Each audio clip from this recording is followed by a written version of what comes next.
최근 저를 신고하겠다는 전화를 받았습니다. 자신을 보험 설계사라고 밝혔는데요. 얘기를 들어보니 지인이 자기한테 간병인 보험을 가입했는데 해지하고 저한테 다시 가입을 했다고 하네요. 그래서 신고를 한다고 합니다. 그래서 제가 물었습니다. 그게 신고할 일인가요? 지인분이 먼저 저에게 문의를 하신 거고 가입한 보험을 보여주면서 조금 비싼 것 같다. 잘 가입한 게 맞느냐라고 물으셨는데요. 그래서 가입한 보험을 확인해 보니까 필요하지 않은 특약들이 꽤 많이 붙어 있었고 그에 따라 보험료도 꽤 높게 책정되어 있었습니다.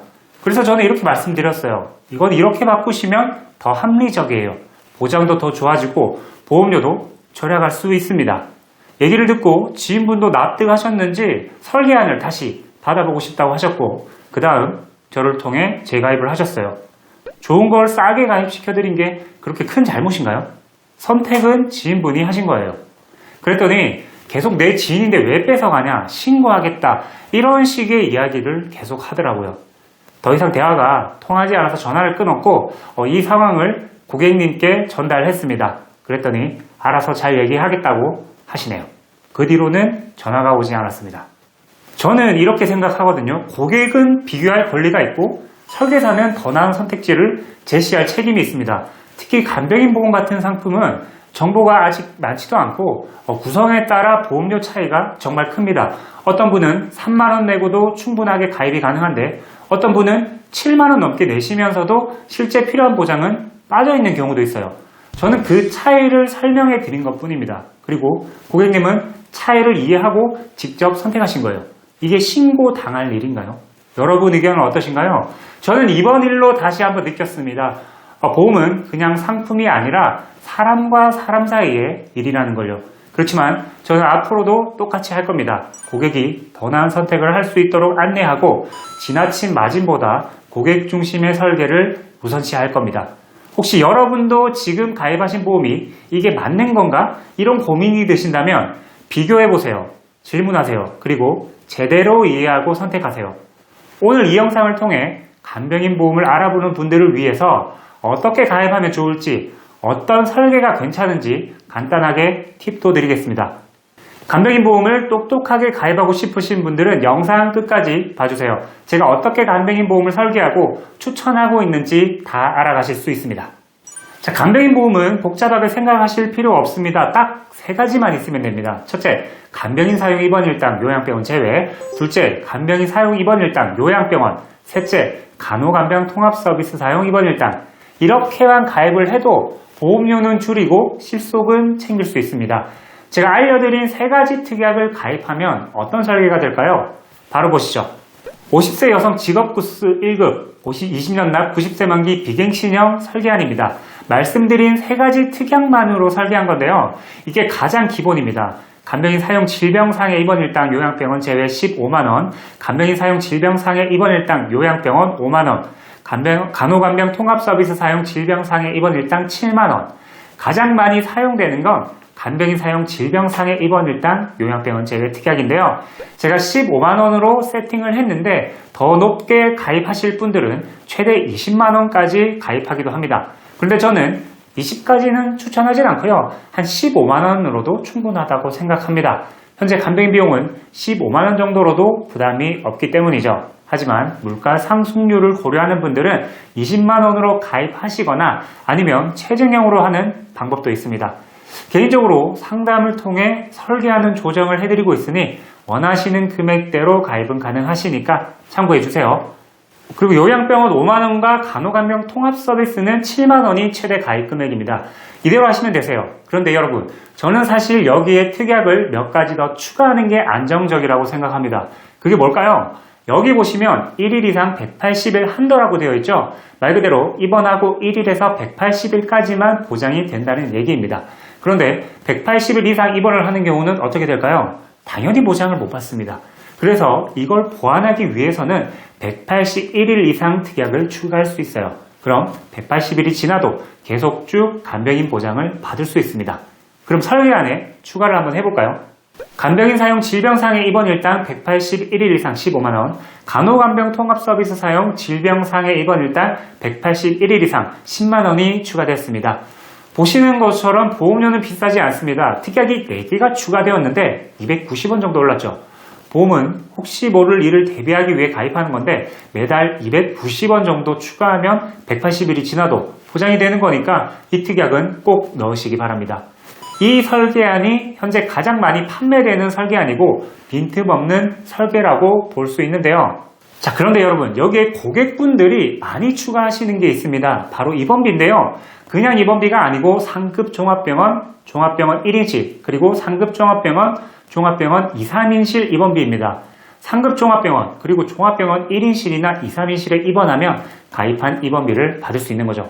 이걸 왜 넣으려고 하냐고요? 1인실이나 2, 3인실은 입원비가 비싸서 환자분들이 좀 꺼려 하거든요. 비급여인 경우도 많고요. 근데 여러 가지 이유로 1인실이나 2, 3인실을 이용하는 경우도 있습니다. 병실이 부족해서 어쩔 수 없이 1인실에 먼저 입원하는 경우, 쾌적한 치료를 위해 1인실을 선택하는 경우, 환자의 상태에 따라 다인실 생활이 힘든 경우, 이럴 땐 비싸더라도 1인실에 입원하기도 합니다. 자, 그래서 이렇게 입원비를 넣어 놓으면 보험료는 저렴하게 내고 마음 편안하게 치료를 받을 수 있다는 장점은 있습니다. 다만 보험료는 생각보다 조금 올라갑니다. 181일 추가한 설계가 35,000원 정도인데 입원비를 추가하니 거의 4만원이죠.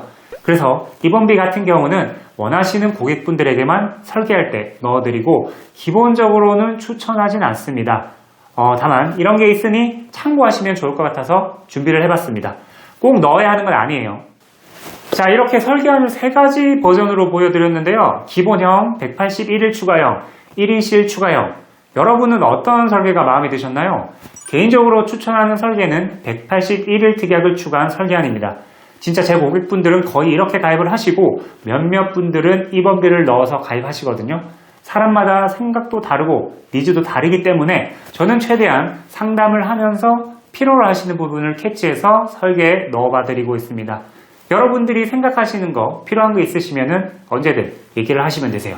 본광고는 생명보험 광고 심의 기준을 준수하였으며 유효기간은 심일로부터 1년입니다. 그리고 설계 외에도 간병인 보험을 선택할 때 필수적으로 확인해야 하는 것 알려드릴게요. 첫 번째는 가족 간병이 가능한 곳으로 가입하세요. 요즘은 가족이 간병을 해도 보험금 받을 수 있어요. 케어네이션 등 간병인 중개 플랫폼에 가족을 등록하면 가능하거든요. 간병사 자격증이 없어도 등록이 가능해요. 혼자 사는 분들은 활용이 어려울 수 있지만 가족이 함께 산다면 꼭 고려할 요소입니다. 그리고 약관에 치료의 직접적인 목적이라는 문구가 없는 상품이 좋아요. 치료의 직접적인 목적이란 문구가 있으면 병원에서 회복 중인 입원은 보장 제외될 가능성이 있거든요. 반면 그 문구가 없는 약관은 회복 목적 입원도 보장될 여지가 있어요. 보험금 분쟁 예방을 위해 꼭 확인해야 하는 포인트입니다. 또 웬만하면 비갱신형으로 가입하세요. 간병인 보험은 노후에 더 필요한 보험이잖아요. 갱신형은 보험료가 고정이라서 장기적인 관점에서 바라보면 좀 유리합니다. 저는 50대까지는 비갱신형을 추천하고요. 65세 이상 분들은 갱신형과 비갱신, 보험료 비교 후 결정하셔도 좋아요. 마지막으로 체증형은 상황에 맞게 선택하세요. 체증형은 보통 보장 금액이 5년마다 증가하는데요.